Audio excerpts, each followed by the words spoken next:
Cara y contracara. Ese es el titular que pone en su portada hoy el diario El Observador, impreso sobre una foto que muestra el saludo entre la ministra interpelada y la diputada interpelante.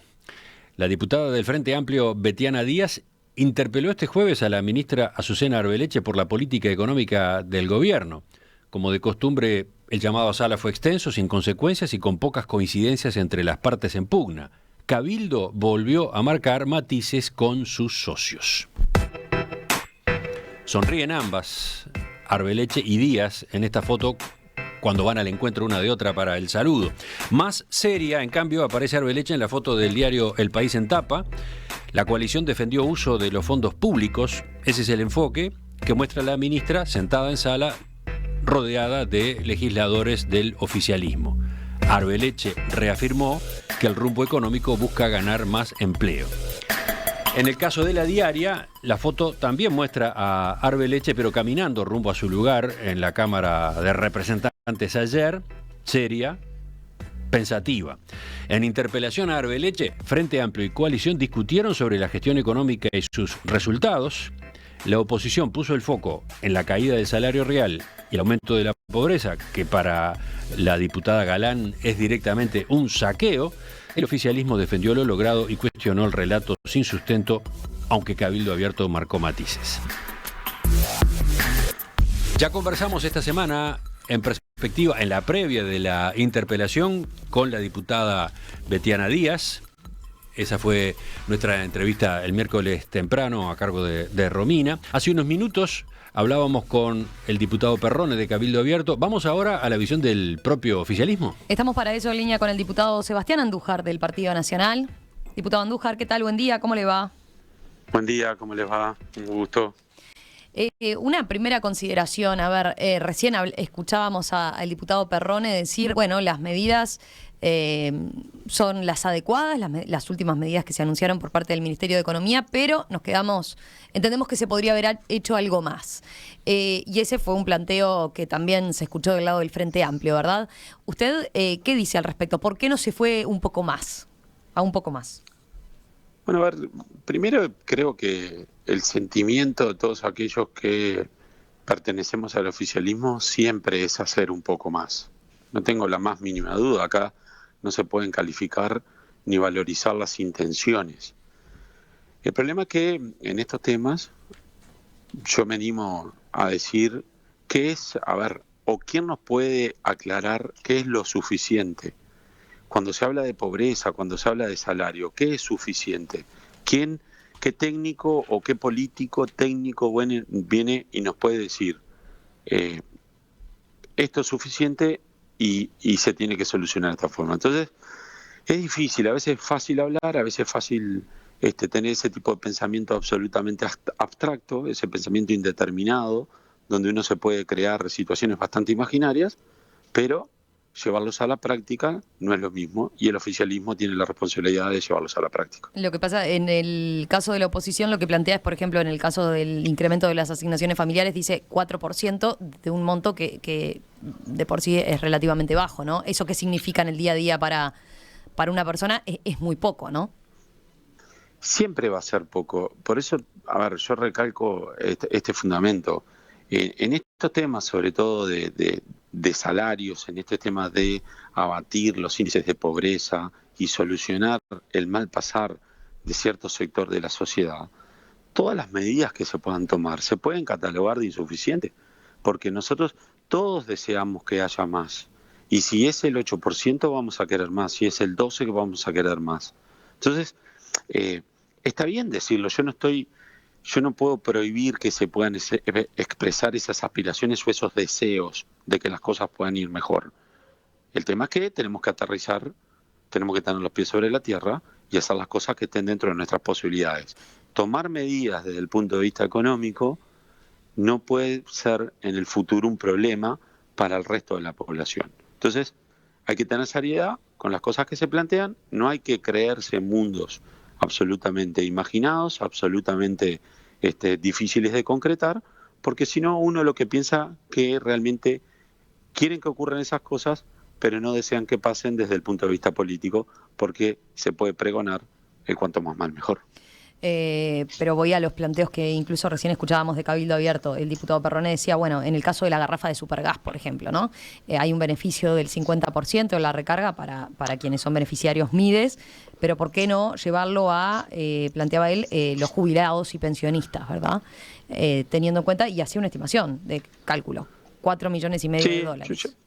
No sé cómo fue que realizó el cálculo el diputado, pero teniendo un poco más de conocimiento sobre la realidad, creo que lo que tendríamos que trabajar sería más sobre una garrafa de 3 kilos y no de 13 kilos. Y ahí también poder nuclear y beneficiar a un aspecto de la sociedad mucho más amplio.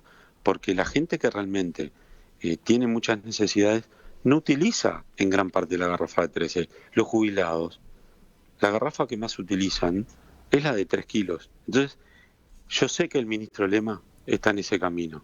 Lo que pasa es que hay que aterrizarlo, hay que tratar de ver cómo se puede aplicar sin descontrolar el sistema con la trazabilidad que el sistema requiere y amerita para llevar adelante medidas que tienen que saber a través de una aplicación y que se tienen que controlar de buena forma. Ahí se refiere a lo que puede ser la reventa, digamos, de la garrafa, ¿no? La reventa o el engaño, ¿no? Porque cuando se trabaja sobre un producto que es a granel, no es lo mismo un producto envasado y sellado.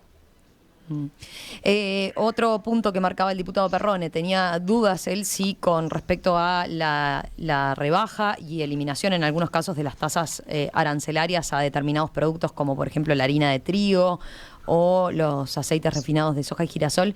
Bueno, no se estaba de alguna forma atentando contra la industria nacional. Él planteaba que una posibilidad era, bueno, esos recursos que ahora se van a dejar de recaudar por parte del Estado por esa rebaja o eliminación de arancel, si no se podrían dar directamente a la industria nacional. Manejó, por ejemplo, en el caso de los aceites, la industria de Cousa, ¿no? Decía él, sería una forma de dar tranquilidad a la industria nacional y a los trabajadores. Bueno, primero, a mí me parece que yo no lo tengo. Yo no tengo el conocimiento de cuál es el margen o la rentabilidad que tiene hoy la industria nacional. Sí conozco que son industrias cuasi monopólicas en nuestro país, de las cuales tienen contacto y charlas permanentes con el Ministerio de Economía. Si se abre una puerta de rebaja arancelaria, estoy seguro que la ministra también está protegiendo a la industria nacional y lo debe haber hablado y lo debe haber conversado con la industria nacional. No creo que se tome una medida para perjudicar a cierto sector, a una masa salarial que hoy tiene seguridad, que está trabajando y es parte de nuestro desarrollo interno.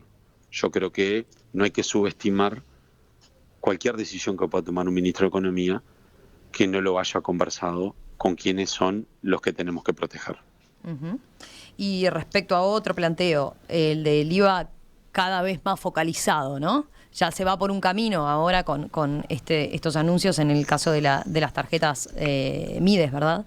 Pero ¿qué pasa con poder extender más allá de esa población, verdad? Sí, te vuelvo a lo del principio. Las aspiraciones y los deseos me parecen que los expresan con todo el derecho que puede tener un representante nacional. Pero para hablar claro, cuando usted dice que tiene que guardarse cierto equilibrio, usted lo que está señalando es, bueno, si vamos por medidas que generen más costo o menor recaudación del Estado, después en algún momento se termina incrementando impuestos. Eso es lo que quiere evitar. Sí, pero yo no creo que eso suceda. Y aparte hay que entender, hay que ponerse en la situación, el estado de situación actual. ¿Cuál es? Hay que focalizar medidas sobre aquellos que más necesitan. Y también a veces generar medidas de carácter nacional general, que abarquen a toda la población. Aquellas que abarquen a toda la población tienen que ser bien pensadas, tienen que ser bien estudiadas para poder ser bien instrumentadas. Ahora, todas las medidas que está tomando el gobierno son focalizadas sobre sectores que tienen y que son más vulnerables en nuestra sociedad y que tienen más necesidad. Entonces, hay que saber en qué estamos en este momento y qué es lo que se puede hacer en otro momento. Los tiempos de la gente no son los mismos tiempos que de los políticos. Hoy, todos los esfuerzos en esta coyuntura mundial, en esta coyuntura internacional y nacional que tiene la economía en un proceso inflacionario absolutamente que ha sido el mayor del siglo, ¿eh? Y que ha abarcado a los países más ricos del mundo, tenemos que tener nuestra mirada puesta en ese sentido. Después, las ideas las podemos compartir, querer no es poder, y lo que se pueda aplicarlo en su debido momento. ¿Qué destaca usted que haya señalado la ministra respecto al margen fiscal con el que cuenta el país para tomar un poquito más de medidas, como señalábamos? Sí, bueno, ahora tenemos una instancia de rendición de cuentas. Esto no queda acá, esto no es lo más importante del año, lo más importante del año es lo que viene. Y ahí se va a ver en su conjunto si se puede aumentar el gasto. Desde el Ministerio de Economía ya se dejaba esbozado la posibilidad de que no hubiera aumento de gasto en la rendición de cuentas. Usted dice que no, porque eso es, desde el punto de vista técnico tenemos que saber cómo se puede utilizar o se puede expresar. Hubo mayor recaudación, hay un proceso inflacionario y se puede disponer de más dinero para aplicar en distintas políticas. Eso puede generar un aumento del gasto porque aumenta la recaudación, pero no implicará a futuro generar mayor déficit fiscal. Entonces, de todos modos, cuando hablamos de rendición de cuentas, diputado Andújar, estamos hablando del presupuesto del año que viene, ¿no? No estamos hablando de medidas que vayan a tener efecto ahora, en la segunda parte de este año. Entonces, quizás la pregunta es, ¿hay margen en el gobierno? ¿Consideran la posibilidad de agregar medidas a las que ya se han ido dando a conocer? ¿Agregar medidas ahora, relativamente pronto? Sin duda, Emiliano, sin duda. El gobierno y la postura del equipo económico es un monitoreo diario de la situación y ir acompañando con políticas que se vayan generando de acuerdo al monitoreo o a lo que el mercado nos va indicando, y la situación del país también nos va indicando. O sea, yo no tengo dudas que el gobierno pueda tomar más medidas más allá de la rendición de cuentas. Respecto a lo que tiene que ver con la recuperación de los salarios, ese fue otro aspecto que se discutió ayer, ¿verdad? Y la ministra de Economía, Susana Arreleche, ratificó justamente que sigue ese compromiso vigente. ¿Para cuándo sería? Sí, sigue vigente, está plasmado en una ley, la ley de presupuesto quinquenal, y se va a cumplir, no hay ninguna duda, no hay ningún indicador que implique hoy que se tenga que modificar ese artículo en esa ley porque no se pueda llegar a cumplir. El gobierno está seguro que va a cumplir con su palabra, que fue acordada con los trabajadores públicos, claro, porque ahí está hablando de hablamos de los trabajadores públicos, y también en su momento, cuando se hicieron los acuerdos de los consejos de salarios, los trabajadores privados, por la pandemia y por la situación en la que se tenía, aportaron desde ese lugar y están esperando su propia recuperación. Ahí lo que se señala es el rol, por ejemplo, que tiene ahora el Estado o el Ministerio de Trabajo y Seguridad Social en esta instancia, ¿verdad? Que se convocó especialmente para aquellos sectores que no tenían correctivos de inflación, donde, bueno, el Estado lo que dice es, yo dejo a las partes negociar, ¿no? Se señala que en un contexto así es difícil entonces que se puedan llegar a tener efectivamente esos correctivos que reclaman desde el Frente Amplio y el PIT-CNT, por ejemplo. No, ahí discrepo que sea difícil. Yo creo que es más, ayer y antes de ayer hubo buenas noticias en ese sentido, porque ya se está trabajando y está muy bien encaminado.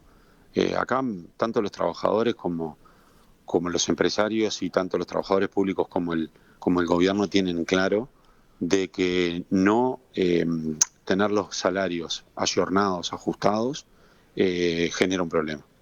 Porque tener el salario que acompase a lo que es el ritmo inflacionario es una máxima que tenemos que cumplir, porque es la primera medida que se tiene que tomar para que las familias no pierdan poder adquisitivo y puedan acompañar o puedan soportar lo que es el aumento de precios y el incremento de costos en la vida, en el día a día. Entonces, soy capaz muy optimista, pero no creo que haya desacuerdo y que de ambas partes siempre se pueda lograr eso. Usted tiene otro compromiso hasta ahora. No sé si hay margen para la última pregunta que estaba pendiente. Sí, una más.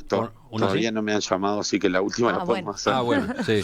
Estoy en Canal 12, por eso estoy esperando por una entrevista. Diputado, lo último que le consultamos, respecto al diálogo político, ¿no? con la oposición, ¿cómo evalúa este momento usted? El diputado Perrone señalaba recién y hablaba de que desde el Frente Amplio se está aplicando una táctica de desgaste y que esto se va a repetir y a repetir, y se dan jornadas muy extensas donde poco se puede pasar en limpio, o en todo caso poco acuerdo hay, ¿no? Parecen dos países completamente diferentes los que se describen de un lado y del otro.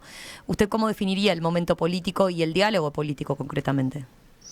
Yo tengo la experiencia de haber sido oposición en el periodo anterior y yo no puedo renegar de la utilización de las herramientas para tratar de por lo menos generar acciones políticas y para que la gente pueda apreciar la preocupación que tiene un partido para que cambien las cosas para mejor.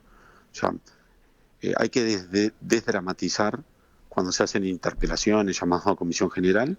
Los ministros tienen que saber que esto es parte de la actividad de la cual ellos aceptaron. El diálogo político está intacto. Lo que pasa que a veces está el mundo real, a veces no, siempre está el mundo real y el mundo imaginario. Vemos que el Frente Amplio demasiadas veces tiene sus pies en el mundo imaginario, presentando propuestas o generando propuestas que son realmente irrealizables. Entonces, ahí es donde nos trabamos, porque nos llama la atención que se presenten propuestas que no se pueden realizar y puede haber un corte del diálogo. Pero después, con respecto a las herramientas y al ritmo legislativo, bienvenido sea. Estamos para eso y tenemos que llevar adelante nuestra actividad. Diputado Sebastián Andújar, del Partido Nacional, muchas gracias por estos minutos esta mañana aquí en Perspectiva. No, gracias a ustedes. Disculpen que quizás fue un poco apurado, pero estoy a las órdenes. Gracias. Hasta luego.